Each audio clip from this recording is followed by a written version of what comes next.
Good morning students. Today's subject chemistry. Topic Unit 4 Atomic Structure.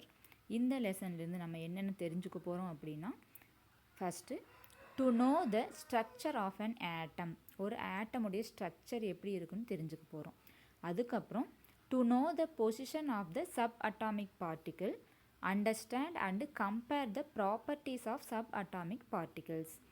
இப்போ உங்களுக்கு தெரியும் ஆட்டம்னா என்ன, மாலிகுல்னா என்னன்னு ஆல்ரெடி நம்ம படிச்சிருக்கோம். ஸோ அந்த ஆட்டமில் இருக்கக்கூடிய சப் அட்டாமிக் பார்ட்டிகிள்ஸ் அப்படிங்கிறது electron, proton and neutron. So ஒரு ஆட்டமில் அந்த புரோட்டான், எலக்ட்ரான், நியூட்ரான் வந்து எந்த இடத்துல இருக்குது அதனுடைய பொசிஷன் பற்றியும், அதுக்கப்புறம் எலக்ட்ரான், புரோட்டான், நியூட்ரானுடைய ப்ராப்பர்ட்டிஸ் பற்றி நம்ம இந்த லெசனில் பார்க்க போகிறோம். ப்ராப்பர்ட்டிஸை அண்டர்ஸ்டாண்ட் பண்ணிக்க போகிறோம். அதுக்கப்புறம் அந்த ப்ராப்பர்ட்டிஸை நம்ம கம்பேர் பண்ணி பார்க்க போகிறோம். Next to understand the term atomic number and mass number. ஒரு ஆட்டமுடைய அட்டாமிக் நம்பர் என்ன, மாஸ் நம்பர்னால் என்ன, இதை நம்ம இந்த லெசன்லேருந்து தெரிஞ்சுக்க போகிறோம். Next to calculate the number of protons, electrons, and neutrons in an atom from the symbols in the periodic table. உங்களுக்கு தெரியும் பீரியாடிக் டேபிளில் இருக்கிற எலமெண்ட்ஸ் தெரியும். அதை வந்து சிம்பிளில் வந்து மென்ஷன் பண்ணியிருப்பாங்க பீரியாடிக் டேபிளில். ஸோ அந்த சிம்பிளை வச்சு நம்ம அந்த ஆட்டமில் இருக்கக்கூடிய எவ்வளவு புரோட்டான்ஸ் இருக்கும், எவ்வளவு நியூட்ரான்ஸ், எவ்வளவு எலக்ட்ரான்ஸ் இருக்குன்னு அந்த கால்குலேஷன் எப்படி பண்ணுறதுன்னு இந்த லெசன் நம்ம பார்க்க போகிறோம். Next one to understand the term valency. வேலன்சிங்கிற ஒரு நியூ வேர்ட். வேலன்சினா என்ன, அதையும் நம்ம இந்த லெசனில் தெரிஞ்சுக்க போகிறோம். ஓகே, இப்போ பாருங்கள், இந்த பிக்சர் கொடுத்துருக்காங்க.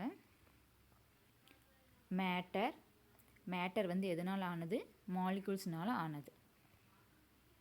அந்த மாலிகுல் எதனால் ஆனது, ஆட்டம்ஸ் வந்து ஒன்று சேர்ந்து கிடைக்கிறது மாலிகுல். ஓகே, அந்த ஆட்டமில் என்ன இருக்குது, எலக்ட்ரான், புரோட்டான், நியூட்ரான் இருக்குது. எலக்ட்ரான் வந்து அந்த ஒரு ஆட்டம்னு எடுத்துட்டோம்னா அதில் நியூக்ளியஸ் இருக்கும், உட்கருன்னு சொல்லுவோம். இதுதான் நியூக்ளியஸ். அந்த நியூக்ளியஸை சுற்றி எலக்ட்ரான் வந்து ஒரு சர்க்குலர் பாத்தில் ரொட்டேட் ஆகிட்டே இருக்கும். இந்த எல்லோ கலராக இருக்கிறது தான் இதில் எலக்ட்ரான்ஸ். நியூக்ளியஸ்குள்ளே என்ன இருக்கும், இதுதான் அட்டாமிக் நியூக்ளியஸ். அந்த நியூக்ளியஸ்குள்ளே தான் புரோட்டானும் நியூட்ரானும் இருக்கும். அந்த புரோட்டானில் தான் எகெயின் பார்ட்டிகிள்ஸ் இருக்குது. அதை வந்து குவார்க் டவுன், குவார்க் அப்னு சொல்லுவாங்க.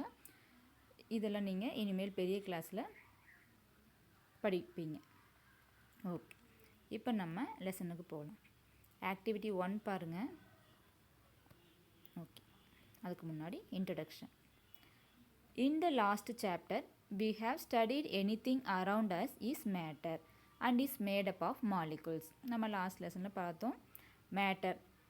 மேட்டருடைய definition, anything that has mass and occupies space is called matter. அந்த மேட்டர் வந்து எதனால் ஆனது, மாலிகுல்ஸ்னால் ஆனது. The molecules are combination of atoms and different elements. Combination of atoms of different elements or the same element. Matter அப்படிங்கிறது மாலிகுல்னால் ஆனது. அந்த molecules வந்து ஆட்டம்ஸ்னால் ஆனது. காம்பினேஷன் ஆஃப் ஆட்டம் தான் மாலிகுல்னு சொல்லுவோம். அந்த மாலிகுல் இருக்கிற ஆட்டம் வந்து டிஃப்ரெண்ட் எலமெண்ட்டாகவும் இருக்கலாம், சேம் எலமெண்ட் சேர்ந்ததாகவும் இருக்கலாம். Activity 1. Some known objects are shown. Also the broken particles of the objects are shown. பாருங்க, name the articles or objects you see here. Also try to write what each of it made of. இப்போ ஒரு சில objects, பொருட்கள் கொடுத்துருக்காங்க. அது வந்து எந்த பார்ட்டிகிள்ஸ்னால் ஆனதுன்னு கொடுத்துருக்காங்க. அதை நீங்கள் ரைட் பண்ண சொல்கிறாங்க. ட்ரை பண்ணி பாருங்கள். ஃபார் எக்ஸாம்பிள், இது என்னது, ஹேமர், சுத்தியல்னு சொல்லுவோம். அது வந்து எதில் செஞ்சுருப்பாங்க, இரும்புனால் செஞ்சுருப்பாங்க. ஸோ இந்த ஆப்ஜெக்ட் நேம் வந்து ஹேமர். இது வந்து எந்த பார்ட்டிகிள்ஸ்னால் ஆனது, அயன் பார்ட்டிகிள்ஸ்னால் ஆனது. ஸோ இது என்ன எலமெண்ட், அயன். அது மாதிரி இது வந்து கோல்டு பேங்கிள். ஸோ இது என்ன எலமெண்ட், கோல்டு. அது மாதிரி நெக்ஸ்ட்டு 2 பிக்சர் நீங்கள் திங்க் பண்ணி பாருங்கள். நெக்ஸ்ட்டு பாருங்கள். Hi friends, I am atom. I am the smallest particle. உங்களுக்கு தெரியும் atom அப்படிங்கிறது smallest particle. Table, chair, bag, book, chalk and blackboard. In short, everything you see around are made up of atoms. நம்மளை சுற்றி இருக்கிற எல்லா பொருளுமே எதனால் ஆனதுன்னா ஆட்டம்ஸ்னால் ஆனது. I cannot be seen through a microscope. நம்ம ஒரு ஆர்டினரி மைக்ரோஸ்கோப்பால் கூட இந்த ஆட்டம்ஸ் வந்து பார்க்க முடியாது. பவர்ஃபுல் மைக்ரோஸ்கோப் மூலமாக தான் இந்த ஆட்டம்ஸ் நம்ம பார்க்க முடியும். Molecule can be cut or divided into atoms that makes it up. So அந்த மாலிகுலை வந்து டிவைட் பண்ண நமக்கு கிடைக்கிறது ஆட்டம்ஸ். நெக்ஸ்ட்டு பாருங்கள், hi friends, I am molecule. So இப்போ பாருங்கள், ஆட்டம் அப்படிங்கிறது தனியாக இருக்கும், மாலிகுல் அப்படிங்கிறது காம்பினேஷன் ஆஃப் ஆட்டம்ஸ் கம்பைன் ஆகி இருக்கும். Hi friends, I am molecule. I am made up of 2 or more atoms. So molecule அப்படிங்கிறது 2 or more atoms join ஆகி கிடைக்கிறது molecules. Do you guys know how small I am? இப்போ நம்ம guess பண்ணி பார்க்கலாம் அந்த ஆட்டம் மாலிகுல் அப்படிங்கிறது எவ்வளவு ஸ்மால் அப்படின்னு. When compared with the things you see daily, you all will get a better idea. இப்போ நம்ம டெய்லியும் நிறைய திங்ஸ் பார்க்குறோம், அது கூட நம்ம கம்பேர் பண்ணி பார்க்கும்போது ஆட்டம் அப்படிங்கிறது very very very small. How small is an atom? ஆட்டம்ங்கிறது எவ்வளவு small? An atom is 1,000 times smaller than the thickest human hair. நம்மளுடைய ஹேர், நம்மளுடைய முடி இருக்குது, அதையும் எடுத்து நம்ம ஆட்டம் கூட கம்பேர் பண்ணோம்னா அந்த ஹேரோட திக்னஸில் 1000ல் 1 பங்கு தான் என்ன இருக்கும், ஆட்டம் இருக்கும். அப்போ நீங்கள் இமேஜின் பண்ணி பாருங்கள் ஆட்டம் அப்படிங்கிறது ரொம்ப ரொம்ப ஸ்மால் அப்படின்னு. It has an average diameter of 0. போட்டிருக்கு 0.0000000001 மீட்டர். இது நம்ம எப்படி சொல்லலாம் அப்படின்னா 1 × 10⁻⁹ மீட்டர். ஸோ ஒரு ஆட்டமுடைய ஆவரேஜ் டயாமீட்டர் எவ்வளோனா 1 × 10⁻⁹ metre.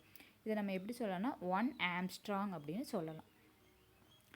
To understand atom size with the familiar things we know, now let us find what is the size of pencil, red blood cell, virus and dust particle.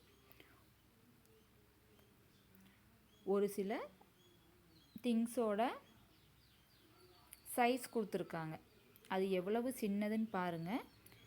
இது கூட compare பண்ணும்போது ஆட்டமுடைய சைஸும் எவ்வளவு சின்னதுன்னு நம்ம பார்க்கலாம். இப்போ இந்த ஆர்பிசின்னு சொல்லுவோம், ரெட் பிளட் செல், வைரஸ், அதனுடைய டஸ்ட் பார்ட்டிகிள்ஸோட சைஸ் வந்து கொடுத்துருக்காங்க. எல்லாமே பாருங்கள் 10⁻⁷, 10⁻⁻10, 10⁻⁻6. ஸோ அது எல்லாமே எப்படி இருக்கும், ரொம்ப ரொம்ப small. Now you could imagine how small an atom would be. So இதை விட ரொம்ப ரொம்ப சின்னது தான் atom. Evolution of idea of an atom. அதாவது ஆட்டம் வந்து ஆரம்பத்துலேருந்து சயின்டிஸ்ட் ஒவ்வொருத்தராக எப்படி கண்டுபிடிச்சிட்டு வந்தாங்க அதை பற்றி கொடுத்துருக்காங்க. Many scientists have studied the structure of the atom and advanced their theories about it. நிறையா சயின்டிஸ்ட் வந்து ஆட்டம் பற்றி ரிசர்ச் பண்ணாங்க. The theories proposed by Dalton, Thomson and Rutherford are given below. நமக்கு இதில் கொடுத்துருக்கிறது டால்டன், தாம்சன் அண்டு ரூதர்ஃபோர்ட். இந்த scientist வந்து ஆட்டம் பற்றி என்ன ரிசர்ச் பண்ணி என்ன ஒரு தியரியை வந்து நம்மளுக்கு கொடுத்தாங்க அப்படின்னு நம்ம பார்க்க போகிறோம். First one, Dalton's atomic theory. Dalton, அவருடைய ஃபுல் நேம் வந்து John Dalton. John Dalton proposed the atomic theory in the year 1808. First atomic theory, அதாவது அணுவை பற்றிய கொள்கையை வந்து முன்மொழிந்தவர் யாருன்னு கேட்டால் ஜான் டால்டன் தான். So John Dalton proposed the atomic theory. He proposed that matter consists of very small particles which he named atoms. So இவர் வந்து ஃபஸ்ட்டு என்ன கண்டுபிடிச்சார் அப்படின்னா மேட்டர், அதாவது பொருட்கள் வந்து வெரி ஸ்மால் பார்ட்டிகிள்ஸ்னால் ஆனது, அதுக்கு பேர் ஆட்டம் அப்படின்னு இவர் நேம் சொன்னார். An atom is the smallest indivisible particle. So atom அப்படிங்கிறது வெரி வெரி ஸ்மால், இன்டிவைசபிள் அப்படின்னா அதை வந்து அதுக்கு மேலேயும் பிரிக்க முடியாது அப்படின்னு சொன்னார். It is spherical in shape, இது வந்து ஸ்பெரிக்கல் ஷேப்பாக இருக்கும் அப்படின்னு ஆட்டம் பற்றி இவர் ஃபஸ்ட்டு சொன்னார். His theory does not propose anything about the positive and negative charges of an atom. First ஆட்டம்னா இப்படி இருக்கும், ஸ்மாலஸ்ட் பார்ட்டிகுலாக இருக்கும், அதை வந்து மறுபடியும் பிரிக்க முடியாது அப்படின்னு சொன்னார். அதோடைய ஷேப் சொன்னார். ஆனால் அதில் அந்த ஆட்டமுடைய சார்ஜ் பற்றி அவர் எதுவும் எக்ஸ்பிளைன் பண்ணல. இவர் தான் John Dalton. Next, hence it was not able to explain many of the properties of the substance. Do you know பாருங்கள்.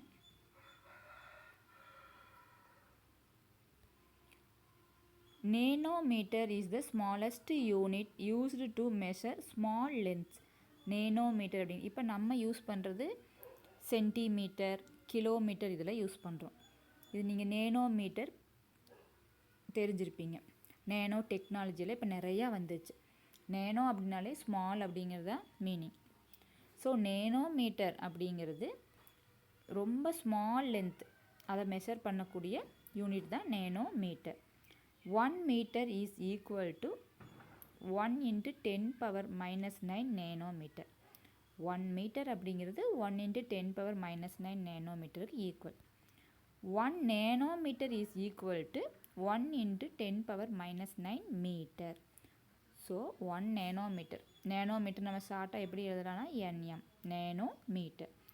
1 nanometer is equal to 1 into 10 power minus 9 metre. இந்த பிக்சரில் பாருங்கள், அந்த ஒரு சில திங்ஸோட சைஸ் வந்து கொடுத்துருக்காங்க, அளவு. ஸோ ஒரு ஆட்டமுடைய சைஸ் வந்து 1 into 10 power minus 10 மீட்டர். இதுதான் ஆட்டமுடைய ஸ்ட்ரக்சர். ஆட்டமுடைய ஸ்ட்ரக்சர் இப்படி தான் இருக்கும். இது நம்ம உள்ளே இருக்கிறது நியூக்ளியஸ் அப்படின்னு சொல்லுவோம். இந்த பாத், இந்த அதாவது எலக்ட்ரான் சுற்றி வர பாத்தை நம்ம என்னன்னு சொல்லுவோம், ஆர்பிட் ஆர் செல்ஸ் அப்படின்னு சொல்லலாம். இதுதான் எலக்ட்ரான்ஸ். நியூக்ளியஸ்குள்ளே என்ன இருக்கும், புரோட்டான்ஸ் அண்டு நியூட்ரான்ஸ் இருக்கும். So this is the structure of an atom. ஒரு ஆட்டமுடைய ஸ்ட்ரக்சர் இதுதான். இப்போ நம்ம ஃபஸ்ட்டு பார்த்தது டால்டன்ஸ் அட்டாமிக் தியரி. அதுக்கப்புறம் தாம்சன், ஜே தாம்சன் அப்படிங்கிற ஒரு சயின்டிஸ்ட் வந்து ஆட்டம் வந்து எப்படி கண்டுபிடிச்சார் அப்படின்னு பார்க்கலாம். Thomson's theory. In 1897 J Thomson proposed a different theory. J Thomson வந்து ஒரு வித்தியாசமான ஒரு தியரியை வந்து முன்மொழிஞ்சார். He compared an atom to a watermelon. ஒரு ஆட்டமை வந்து இவர் எது கூட கம்பேர் பண்ணுறாரு அப்படின்னா வாட்டர்மெலன், தர்பூசணி பழத்தை கூட கம்பேர் பண்ணுறாரு. His theory proposed that the atom has positively charged part like the red part of the watermelon. இப்போ நீங்கள் ஒரு வாட்டர்மெலனை கம்பேர் பண்ணிக்கங்க. அந்த வாட்டர்மெலனில் என்ன இருக்கும், உள்ளே வந்து பிளாக் கலரில் சீட்ஸ் இருக்கும். அதுக்கப்புறம் சுற்றியும் அந்த ரெட் கலரில் அந்த சதையான பகுதி, நம்ம சாப்பிடக்கூடிய பகுதி இருக்கும். ஓகே, இப்போ அந்த தாம்சன் வந்து எப்படி கம்பேர் பண்ணுறாரு அப்படின்னா, அந்த வாட்டர்மெலனில் இருக்கிற ரெட் பார்ட்டு தான் பாசிட்டிவ்லி சார்ஜ்டு பார்ட் அப்படின்னு சொல்கிறார். அந்த ரெட் பார்ட் ஃபுல்லாக பாசிட்டிவ் சார்ஜாக இருக்கும். In it are embedded like the seeds. Embedded அப்படின்னா பதிஞ்சிருக்கிறது. அப்போ அந்த ரெட் கலரில் அந்த சீட்ஸ் வந்து பதிஞ்சிருக்கும். அந்த சீட்ஸ் வந்து எப்படி இருக்கும், negatively charged particles which he called electrons. So இவர் அந்த வாட்டர்மெலனில் இருக்கிற அந்த சீட்ஸ் மாதிரி எலக்ட்ரான்ஸ் வந்து பதிஞ்சிருக்குது அப்படின்னு சொல்கிறாரு. ஸோ அந்த எலக்ட்ரான்ஸ் வந்து நெகட்டிவ்லி சார்ஜ்டு பார்ட்டிகிள்ஸ் அப்படின்னு சொல்கிறாரு. அந்த ரெட் கலர் பார்ட் வந்து பாசிட்டிவ்லி சார்ஜ்டு பார்ட்டிகிள்ஸ் அப்படின்னு சொல்கிறார். According to this theory, as the positive and negative charges are equal, the atom as a whole does not have any resultant charge. So அந்த ஆட்டமில் இருக்கிற positive and negative charge ரெண்டுமே ஈக்குவலாக இருக்குங்காட்டி அந்த ஆட்டம் வந்து எந்த ஒரு சார்ஜும் கடைசியாக இருக்காது அப்படின்னு சொல்கிறாரு. Thomson's greatest contribution was to prove by experimentation the existence of the negatively charged particles or electrons in an atom. அதாவது இதில் வந்து ஒரு இம்பார்ட்டண்ட் என்னென்னா அந்த எலக்ட்ரான்ஸ் இவர் வந்து கண்டுபிடிச்சார். ஃபஸ்ட்டு எலக்ட்ரான்ஸை கண்டுபிடிச்சவர் இவர் தான். ஸோ ஒரு ஆட்டமில் நெகட்டிவ்லி சார்ஜ்டு பார்ட்டிகிள்ஸ் இருக்குது, அதுக்கு பேர் எலக்ட்ரான்ஸ் அப்படின்னு சொன்னவர் இந்த J.J. Thomson. For this discovery, he was awarded the Nobel Prize in 1906. So எலக்ட்ரானை கண்டுபிடிச்சதுக்காக இவருக்கு 1906 நோபல் ப்ரைஸ் கிடைச்சிருக்கு. Although this theory explained why an atom is neutral, it was an incomplete theory in other ways. Thomson வந்து atom வந்து neutral அப்படின்னு சொல்லிட்டார். இருந்தாலும் இவருடைய theory incomplete தான். இது இன்னும் நிறைய டவுட்ஸை வந்து இவர் தியரினால் கிளியர் பண்ண முடியல.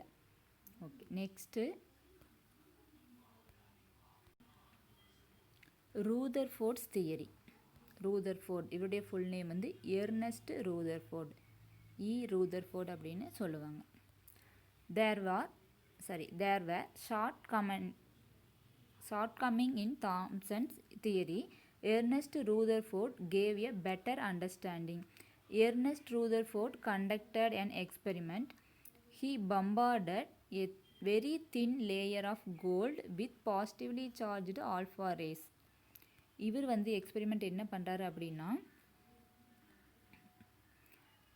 ஒரு கோல்டு ஃபாயில், அதாவது அந்த தங்க தகடு, லேசாக ஒரு தகடு மாதிரி எடுத்துட்டு அதில் வந்து ஆல்ஃபா ரேஸை வந்து பாஸ் பண்ணுறாரு. He found that most of these rays which travel at a great velocity passed through the gold sheet without encountering any obstacles. A few are, however, turned back from the sheet. இந்த theory பற்றி நீங்களுக்கு இன்னும் higher class போக டீப்பாக கொடுத்துருப்பாங்க. அதாவது ஒரு gold foil வழியாக அதாவது ஒரு தங்க இலை மாதிரி ஒரு ஷீட் எடுத்துக்கிறோம், கோல்டு ஷீட், ரொம்ப மெல்லியதான ஒரு ஷீட் எடுத்துட்டு அவர் வந்து ஆல்ஃபா ரேஸ் இதில் பாஸ் பண்ணும்போது என்ன ஆகுதுன்னா, most of the alpha rays எல்லாமே இதில் வந்து பாஸ் ஆகி போகுது அப்படின்னு சொல்கிறாரு. ஒரு சில ஆல்ஃபா ரேஸ் மட்டும் இதில் டீவியேட் ஆகுது, கொஞ்சம் ஸ்லைட்டாக இப்படி விளக்கம் அடைஞ்சு போகுது அப்படின்னு இவர் எக்ஸ்பெரிமெண்ட்டில் வந்து கண்டுபிடிச்சார். Rutherford considered this remarkable and miraculous, as if a bullet had turned back after colliding with tissue paper. Based on this experiment, Rutherford proposed his famous theory. So இந்த கோல்டு ஃபாயில் எக்ஸ்பெரிமெண்ட், இந்த எக்ஸ்பெரிமெண்ட்டுக்கு பேர் gold foil experiment. இதிலிருந்து இவர் என்னென்ன சொன்னார் பார்த்தா அப்படின்னா, இவருடைய opinion. First opinion 1, the fact that most alpha particles pass through the gold sheet means that the atom consists mainly of empty space. So இப்போ நம்ம ஒரு கோல்டு ஃபாயில் வழியாக விடும்போது என்ன சொன்னோம், அந்த ஆல்ஃபா ரேஸை பாஸ் பண்ணும்போது எல்லாமே மோஸ்ட்லி இப்படி போகுது அப்படின்னு சொன்னோம். ஸோ இதுலேருந்து அவர் என்ன சொல்கிறாரு அப்படின்னா, அந்த ஆட்டமில் வந்து நிறையா எம்டி ஸ்பேஸ் இருக்குது அப்படின்னு ஃபஸ்ட்டு ஒரு ஒப்பீனியன் சொல்கிறாரு. Next 1, the part from which the positively charged particles are turned back is positively charged but very small in size as compared to the empty space. So அந்த most of the alpha particles வந்து இப்படி போகுதுன்னு சொன்னோம். ஒரு சில alpha particles deviate ஆகுது, அதாவது டேர்ன்டு back, இப்படி பின்னாடி திரும்பி வருது அப்படின்னு சொன்னாங்க. ஸோ அப்போ அது வந்து ஒரு சில பார்ட்டிகிள்ஸ் மட்டும்தான்.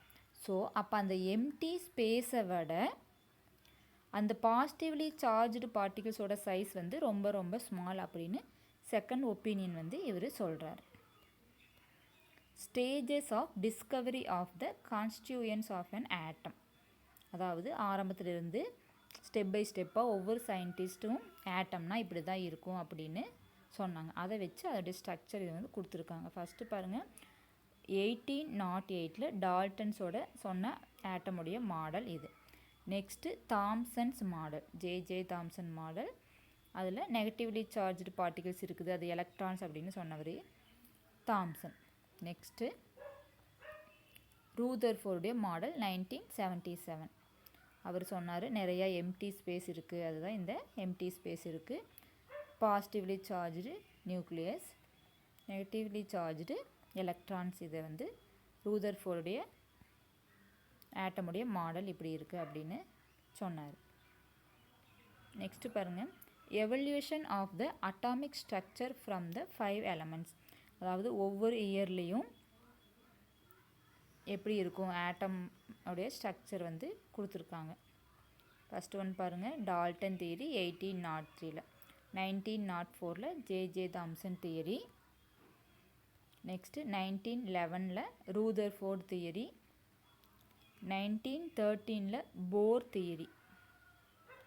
நீல்ஸ் போர் அப்படின்னு சொல்லுவாங்க அந்த சயின்டிஸ்ட் நேம். அவர் தான் இந்த எனர்ஜி லெவல்ஸ் எல்லாம் சொன்னவர். ஒவ்வொரு இந்த சர்க்குலர் பாத்தெல்லாம் சொன்னார். நெக்ஸ்ட்டு 1926 ஸ்க்ராடிஞ்சர் அப்படின்னு ஒரு சயின்டிஸ்ட். அவர் வந்து அவருடைய மாடல் பேர் வந்து எலக்ட்ரான் கிளவுட் மாடல் அப்படின்னு பேர்.